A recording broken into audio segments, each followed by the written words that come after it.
A democratização da escola depende de todos aqueles, primeiro, que fazem a escola por dentro. Depende também da comunidade local em que a escola se situa, depende da vizinhança, depende da participação efetiva de todos os que estão dentro da escola e fora da escola. E só se democratiza a escola quando professoras, diretoras, zeladoras, vigias, merendeiras, coordenadoras pedagógicas, alunos, alunas, vizinhos, pais, mães, quando toda a comunidade assuma a escola como algo seu.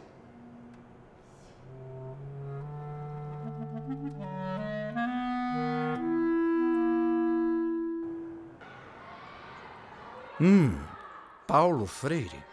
Sempre os caminhos do aprendizado nos levam de volta a ele. No quesito da administração, a proposta freiriana é a participação ativa de todos, a discussão e o diálogo. Isso é a briga pela cidadania, a briga pelo direito de ser, a briga pelo direito de crescer, a briga pelo direito de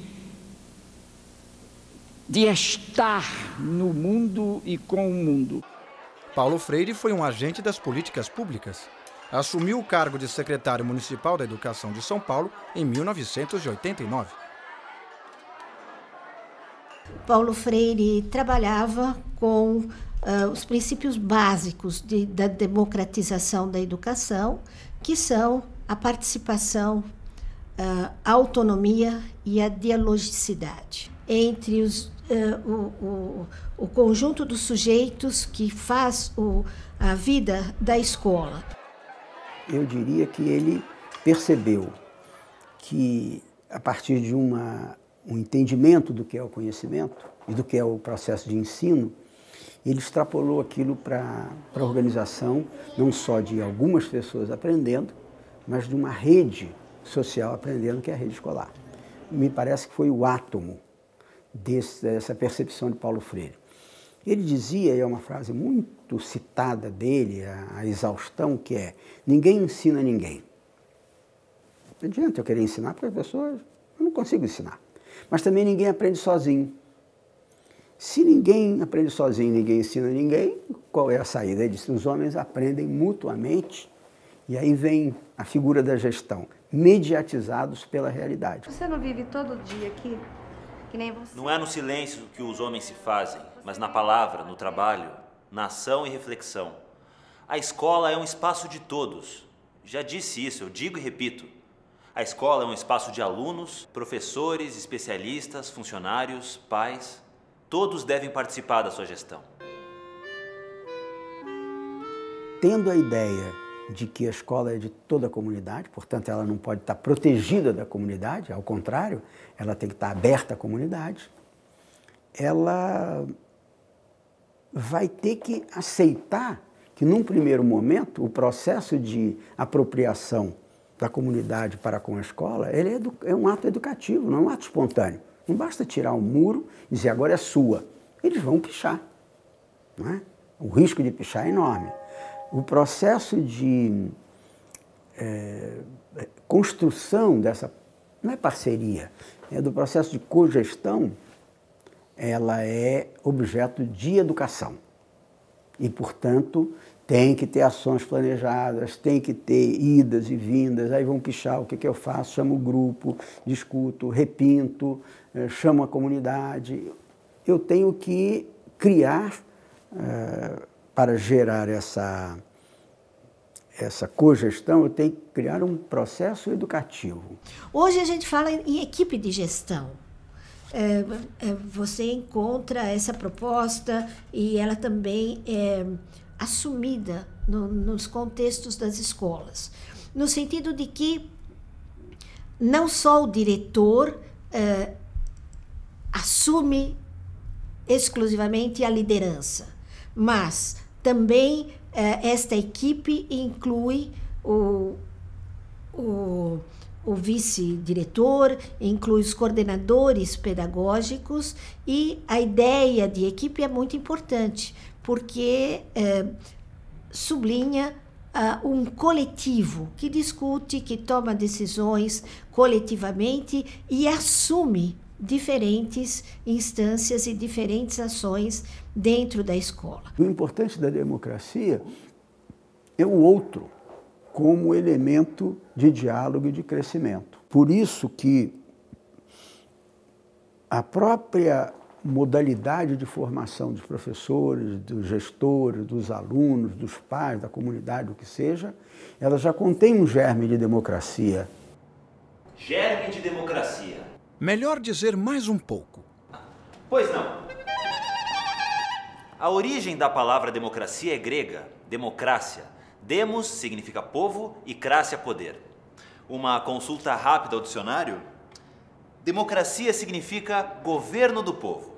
E democracia não é democratismo. E é muito difícil mudar para uma educação democrática, para uma administração democrática, quando a gente, nesse país, carrega um peso enorme de autoritarismo, uma prática e uma formação autoritária. Então, tudo isso desinstalar pessoas dos seus modos de fazer, dos seus valores, das suas rotinas, das suas práticas, isto é sempre muito difícil. Como educadoras e educadores, somos políticos. Fazemos política ao fazer educação. E se sonhamos com a democracia, que lutemos, dia e noite, por uma escola em que falemos ao e com os educandos, para que, ouvindo-os, possamos ser por eles ouvidos também. O que não foi legal? Você fala pra ele, ele tem que entender. Foi chato. Foi chato? Então. Branca também achou chato? Então Não é pra e aí? fazer. Ser chato não é pra fazer. Pronto, E agora? Ricardo. Pronto. Ah, legal. Isso sim. Isso Agora sim. O conjunto de conteúdos próprios de uma escola, quando eu falo conteúdo, não estou falando de história e geografia. Estou falando também de história e geografia. Mas estou falando do respeito no recreio, do respeito à moça da cantina, do respeito ao horário, do saber ouvir o colega. Esse processo de gestão que é de coisas externas e que viram eu. Um aluno que aprende a ouvir, ele é um respeitador. Né? Ele absorve esse processo e vira ele, vira parte dele. Gostar de ouvir, saber ouvir, esperar a sua vez de falar. Esta postura que é, de fato, toda ela perpassada pela dialogicidade e que é um outro princípio fundamental de uma educação democrática, de uma educação crítica, proposta por Paulo Freire. É um princípio que, respirado e transpirado na escola, ele transborda para as salas de aula. É preciso que a escola vá se tornando um espaço acolhedor e multiplicador de certos gostos democráticos, como de ouvir os outros. Não por puro favor, mas por dever. O de respeitá-los, o da tolerância, o do acatamento às decisões tomadas pela maioria. A que não falte, contudo, o direito de quem diverge de exprimir sua contrariedade. O gosto da pergunta, da crítica, do debate. Vamos deixar a Jaque falar agora. Vai lá, Jaque. Professora, eu tinha um peixinho, acontece que ele morreu. O meu avô vai comprar um peixinho pra mim. Você vai ter um peixinho? Teu avô vai te dar? Você nunca teve um peixinho antes? Não? Também não. Legal. Paulo Freire insiste no diálogo. Bonito e justo, sem dúvida. Difícil, né? Os gestores, eles têm duas fontes de inspiração e de reconhecimento do seu papel. O primeiro é a própria comunidade que com ele gerenciará, administrará, gerirá aquela escola. E a segunda é a estrutura do Estado. O grande risco do gestor é se encantar por um desses dois parceiros e se aliar a um só. E achar que, se eu ouvir muito a comunidade, eu terei um grande fator de melhoria da qualidade da gestão. Só uma orelha funcionar é surdez.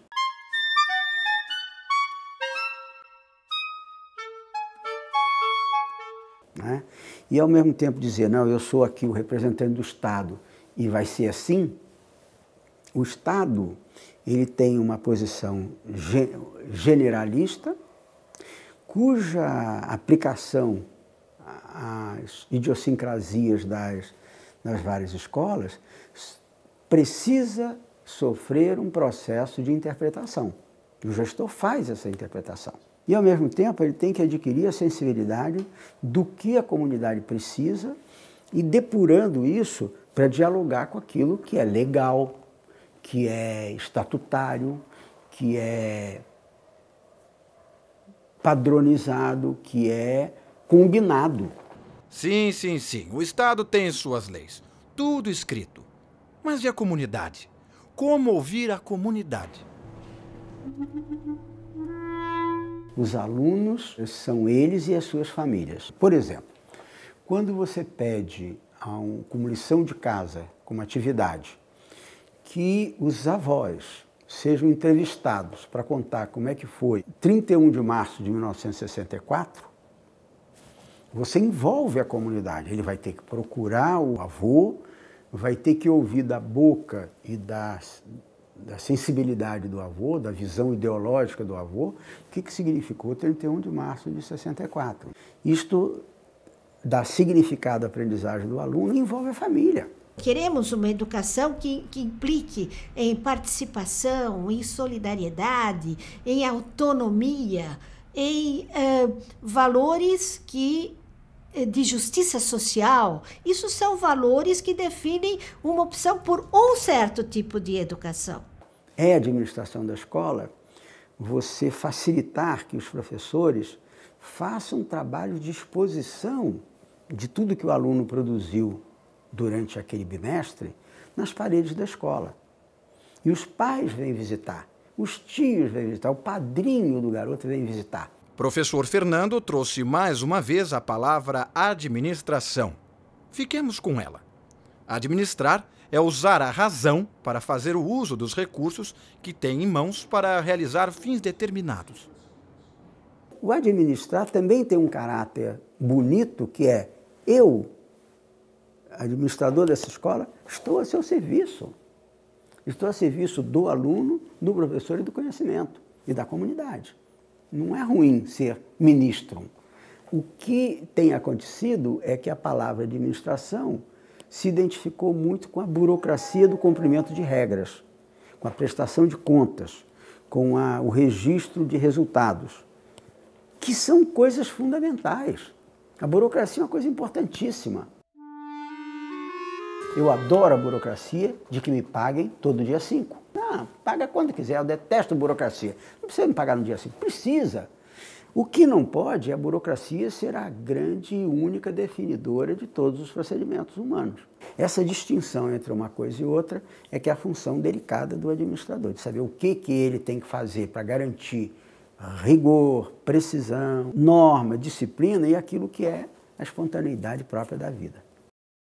É claro que não é fácil. Há obstáculos de toda a ordem retardando a ação transformadora. O amontoado de papéis tomando nosso tempo, os mecanismos administrativos emperrando a marcha dos projetos, os prazos para isso, para aquilo, Deus nos acuda. Paulo Freire dizia muito que ele não queria ser copiado, ele não queria ser replicado, ele queria ser reinventado. Reinventar um autor, reinventar uma proposta, não significa anular tudo o que ele fez e fazer tudo de novo. Mas significa, sobretudo, e esse é o nosso entendimento, de manter o que é fundamental em termos dos princípios, das categorias presentes na matriz de pensamento de Paulo Freire, e como é que vamos inventar novas práticas, como é que a gente vai viver hoje a questão da violência nas escolas, por exemplo. São temas temas novos que vão se pondo em função da leitura das realidades, não é? Como é que isto tudo está sendo problematizado, tramado, superado, decidido com os princípios freirianos, que envolvem necessariamente todos os sujeitos e que, dentro deste quadro da educação crítica e da educação democrática. A grande questão ao avaliarmos nossas ações é que não se faz o que quer, mas o que se pode. Uma das condições fundamentais é tornar possível o que parece impossível. A gente tem que lutar para tornar possível o que ainda não é possível. Isso faz parte da tarefa histórica de redesenhar e reconstruir o mundo.